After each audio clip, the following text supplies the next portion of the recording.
Nothing like that. मुझे लगता है कि ये बहुत क्लियर था पिछले साल से कि जिस तरह का बयान आ रहा था यूएस से, और अगर आपको याद होगा तो पिछले साल शायद अगस्त सितंबर से यही चर्चा चालू हुई थी कि दिसंबर तक हमें समझ आएगा कि हार्ड लैंडिंग है, सॉफ्ट लैंडिंग है। Then that picture got postponed, और फिर ये हुआ कि शायद मई तक समझ आएगा। और आखिरकार आई थिंक अब ये पहली बार फेड की मीटिंग हुई है जहां पे उन्होंने इंटरेस्ट रेट्स पॉज किए हैं। सो परहैप्स लेकिन उनकी मैं हमेशा यूएस कमेंट्री आप ही से सुनती हूँ सुबह सुबह, तो आपको वो बताने की जरूरत नहीं, लेकिन फेड की कमेंट्री जिस तरह की थी उसे ये मुझे लगता है कि हम कह नहीं सकते कि यहाँ पर चीजें रुक जाएगी। तो इसका मतलब सिंपल है कि जो प्रेशर है आईटी स्टॉक्स पर कि उनके जो ऑर्डर्स है, जो बड़े ऑर्डर्स उनके जो जिन कंपनियों से आने थे वो या तो रुके या तो डिले हो गए, और ये काफी मैनेजमेंट्स ने कहा है। So I think it is only natural कि ऐसे सिनेरियो में ये सेक्टर एक बैक सीट लेगा, और बीच में रैलीज भी आएगी, जैसे हमने दिसंबर में एक रैली जरूर देखी थी, दिसंबर जनवरी पीरियड में फिर से हम एक थोड़ा सा करेक्शन देख रहे हैं, तो इस तरह की चीजें होती रहेगी। लेकिन मेरे हिसाब से जो ये साल का सेकंड हाफ है, यानी we are already in the second half, technically June चालू हो गया है, आधा खत्म हुआ है, तो मेरे हिसाब से ये सेकंड हाफ शायद थोड़ी क्लैरिटी लाएगा, और फिर वहां से एक बाइंग की हम किस तरह एक बाइंग का रिकमेंडेशन दे सकेंगे।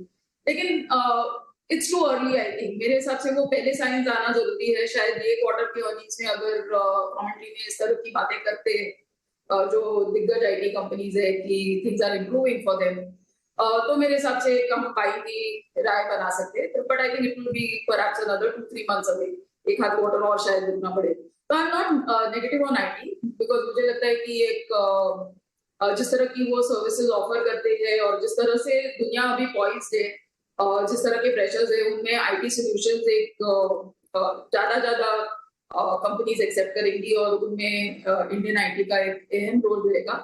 But from a valuation perspective and a competitive perspective शायद आपको एक हाथ क्वार्टर और रुकना पड़े। So I am neutral but not negative. Neutral but not negative. Sharad Awasthi, आप आईटी सेक्टर को डिसलाइक करते हैं?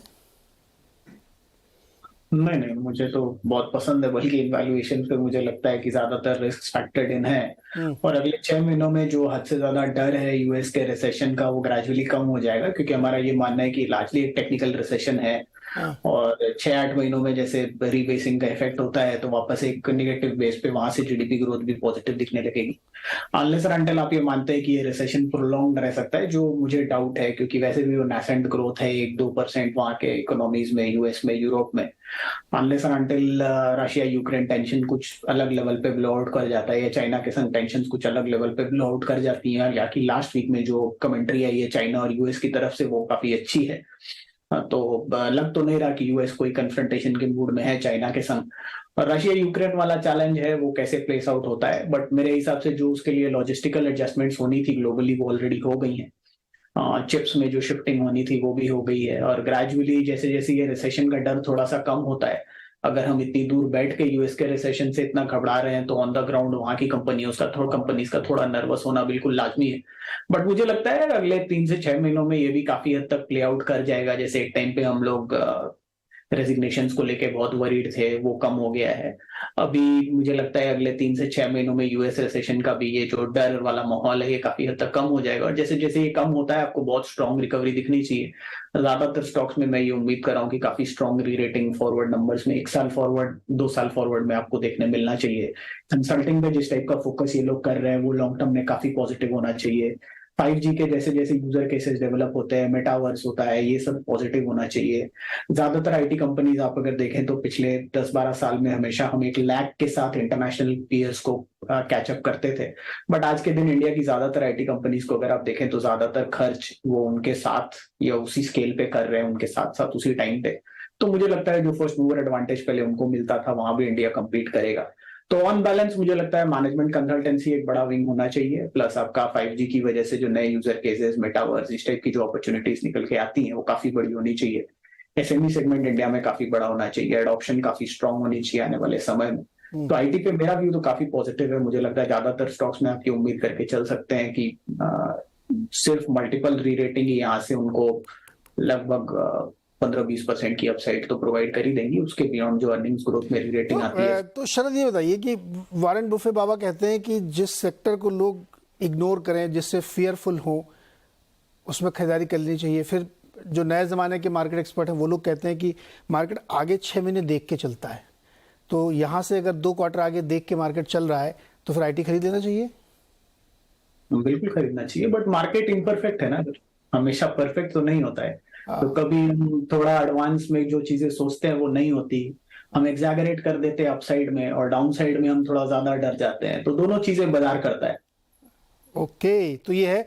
अच्छा राजेश जी, अच्छी बातें हो रही, लेकिन थोड़ा सा मैं जानना चाहता हूँ कि ये मानसून को लेकर के बहुत लोग तरह तरह की बातें कर रहे हैं। एल नीनो है, कंफर्म हो ही गया है, अब हम लोग बिल्कुल जुलाई के वर्ष पे खड़े हैं। और अब दिलचस्प बात है कि मुंबई में बारिश नहीं हुई, सब बहुत चिंता हो रही मुझे, बहुत गर्मी है यहाँ पे, बारिश हो ही नहीं रही। तो क्या हमें मानसून से बाजार को डरना चाहिए, या इतना बड़ा ये प्ले है मानसून कि इससे बड़ी समस्या खड़ी हो जाएगी? रूरल में अभी शुरू ही हुई है पिकअप, रिकवरी देखना, और एकदम से सब गड़बड़ा जाए। क्या मानसून इतना बड़ा प्ले है मार्केट के लिए? देखिए, मॉनसून प्ले मार्केट के लिए भी है, पूरे देश के लिए भी है, क्योंकि अगर लेट होता है तो खरीफ क्रॉप जो है वो डिले हो जाएगी या ख़राब हो जाएगी, तो वहाँ दिक्कत आती है। रूरल इकोनॉमी में प्रॉब्लम रहती है, खाने की वस्तुओं के दाम बढ़ जाते हैं, जिससे इन्फ्लेशन की एक दिक्कत रहती है। लेकिन हमें ये नहीं भूलना चाहिए कि इस वक्त हम इन्फ्लेशन के उस दौर में बैठे हैं जो कि कई महीनों के नीचे के लेवल्स पे है। तो सेंटिमेंटली ये ज़्यादा प्रभाव डाल रहा है रेदर देन कि एक्चुअली में क्या होगा। और कई बार ऐसा होता है कि मॉनसून थोड़ा डिले आता है। और जहाँ तक गर्मी की बात है, तो गर्मी तो कलकत्ता में ऐसी गिर रही है कि आप कल्पना भी नहीं कर सकते हो। 50-52 की फील दे रही है ह्यूमिडिटी के फैक्टर के कारण से। तो यहाँ तो बहुत ही ज़्यादा हालत ख़राब है। अरे राजेश जी, मेरे ख्याल से मुंबई में ना आ ही जाएगी, क्योंकि जैसे शर्मिला जी मुंबई में रहती है, मैं भी यहाँ 20 साल से रह रहा हूँ, मुझे इससे ज़्यादा गर्मी पहले कभी नहीं लगी। इस बार सच में बहुत गर्मी, पता नहीं क्या हो रहा है, जबकि टेम्परेचर ऐसा कुछ नहीं कि बहुत शूट अप हो गया, लेकिन गर्मी बहुत है मुंबई में इस बार। तो वो एक थोड़ी चिंता है कि गर्मी कम होनी चाहिए इसकी।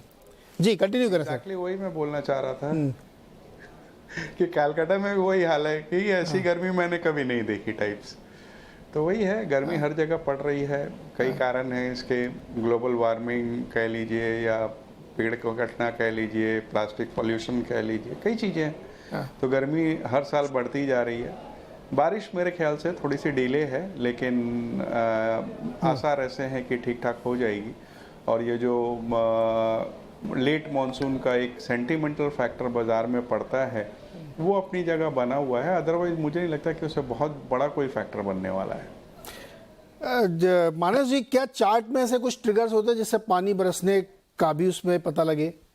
नहीं, मैं आजकल एआई लगाए कुछ भी किया जा सकता है, तो ऐसा कुछ फिट करिए इसमें कि मॉनसून के भी उसमें कैंडल वैंडल बनना शुरू हो जाए कि देखो ये हरा बन रहा है, लेकिन इसके बगल में एक बात पानी वाला भी कैंडल है। ऐसा कुछ आपको दिख रहा है क्या चार्ट पे? देखिए, पानी वाला कैंडल अगर हम देखें तो वो बहुत पॉजिटिव है। हाँ। क्योंकि हर जिससे भी बात कर रहे हैं वो उसका कहना यही है कि ये इस बात का डर है कि मानसून आएगा या नहीं आएगा, और अगर खराब हुआ तो मार्केट का क्या होगा। अगर देखिए डर होता नीरज जी, तो इतनी बड़ी रैली हम पिछले जो 3 मंथ में हमने देखी वो नहीं देखी होती। अब अगर आप इसको बस इसका जस्ट अपोजिट कर लीजिए कि अगर सरप्राइज कर दिया बारिश ने और बारिश अच्छी हो गई, तब आप सोचिए कितना बड़ा रैली आएगा। उसी में मैं वही बात कर रहा हूँ कि जो हम लोगों ने रैली पिछले 3 मंथ में देखी है, एक तरह से बुल के लिए एक वार्म अप सेशन था। कंट्रोल के बाहर तो तब होगा जब निफ्टी 19,000 के ऊपर जाएगा, और उसके बाद जो 2000 पॉइंट की रैली आएगी उसमें आपको बहुत सारे सरप्राइज, पॉजिटिव सरप्राइज देखने को मिलेंगे, और शायद बारिश भी उन्हीं में से एक होगा। आई एग्री, ये तो है। अच्छा, मॉनसून के बारे में लोग कह रहे हैं कि मैं थोड़ा सा अपडेट कर दूं आप लोगों को कि ये जो एल नीनो है ना, इसका इम्पैक्ट शायद अगस्त सितंबर के आसपास फुल फ्लेजेड इंडिया में दिखेगा। तो जो धान की खेती होती है ना नॉर्थ में, वो जुलाई अगस्त के आसपास होती है। तो हो सकता है कि थोड़ा राइस वाले में हो, क्योंकि मैंने आज एक खबर पढ़ी कि जो बहुत सारी स्टेपल फूड वाली कंपनी है, इस अपने डीलर से करेंगे आप थोड़ा 30-40 दिन का स्टॉक करके रखो, जिससे कि ट्रैवल में दिक्कत ना हो और आपको प्रॉब्लम ना हो। तो वहाँ होगा। तब तक 50-60% हिंदुस्तान में बारिश का मौसम निकल चुका होता है, यानी साउथ में, वेस्ट में, इन सब में केवल नॉर्थ पे इम्पैक्ट हो सकता है। लेकिन जैसे मानस कह रहे हैं कि अचानक से हो सकता है कि मूसलाधार बारिश शुरू हो जाए। आई वेलकम, कि मुझे मज़ा आ जाए, एक बार हो जानी चाहिए ऐसी कि बारिश हो। एक चीज़